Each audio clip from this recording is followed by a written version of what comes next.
Your company launches a search for an open position. The applications start rolling in, and the qualified candidates are identified. Now, the choosing begins. Person A, Ivy League, 4.0, flawless resume, great recommendations, all the right stuff. Person B, state school, fair amount of job hopping, and odd jobs like cashier and singing waitress. But remember, both are qualified. So I ask you, who are you going to pick? My colleagues and I created very official terms to describe two distinct categories of candidates. We call A the silver spoon, the one who clearly had advantages and was destined for success.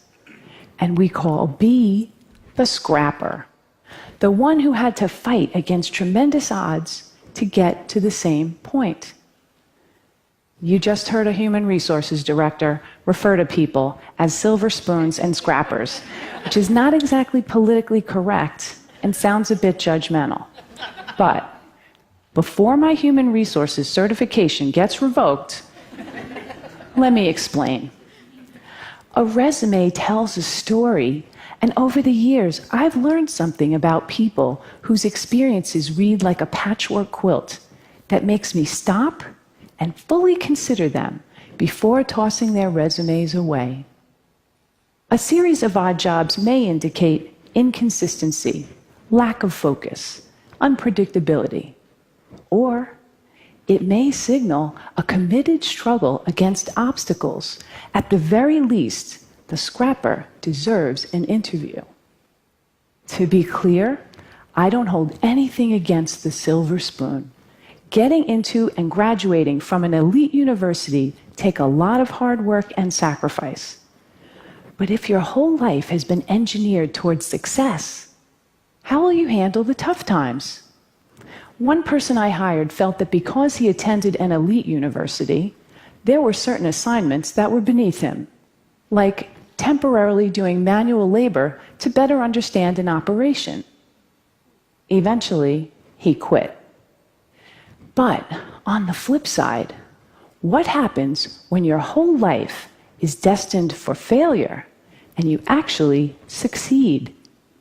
I want to urge you to interview the scrapper. I know a lot about this because I am a scrapper.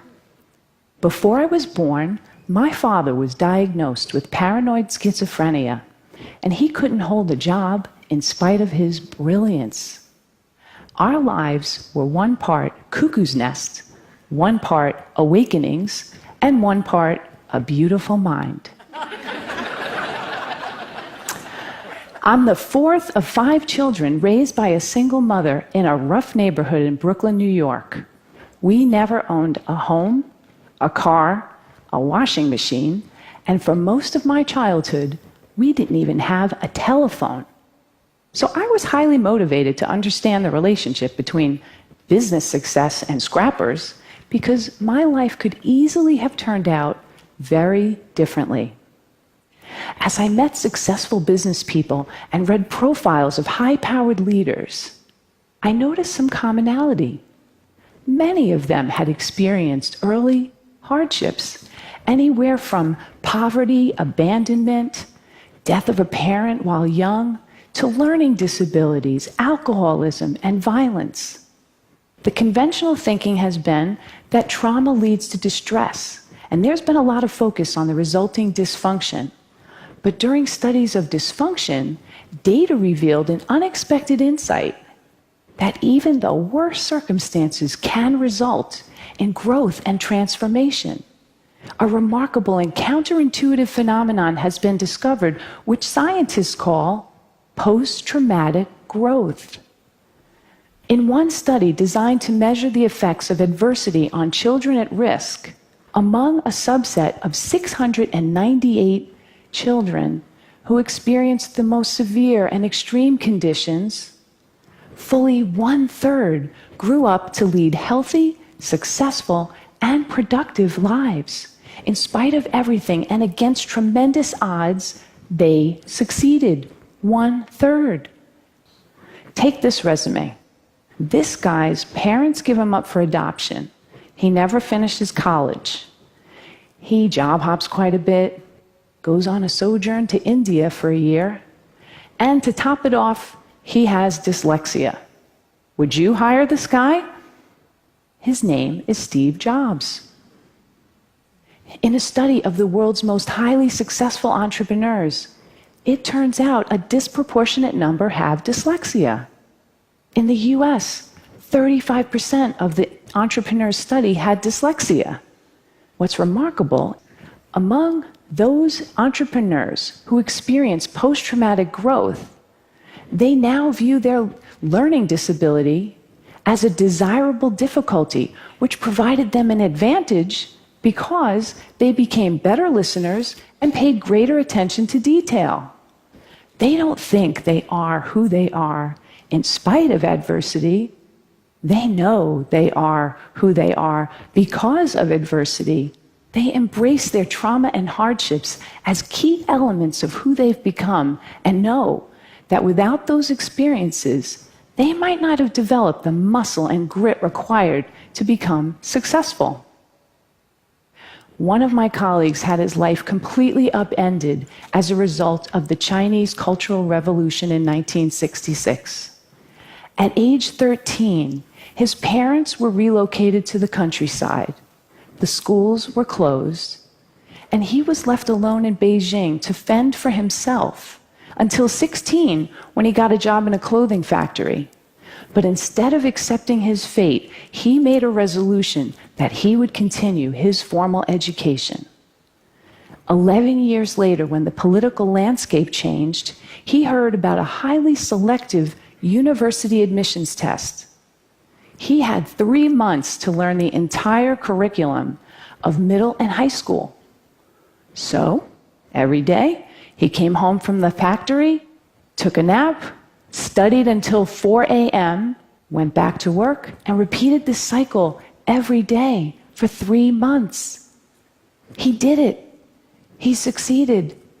His commitment to his education was unwavering, and he never lost hope. Today, he holds a master's degree, and his daughters each have degrees from Cornell and Harvard. Scrappers are propelled by the belief that the only person you have full control over is yourself. When things don't turn out well, scrappers ask, what can I do differently to create a better result?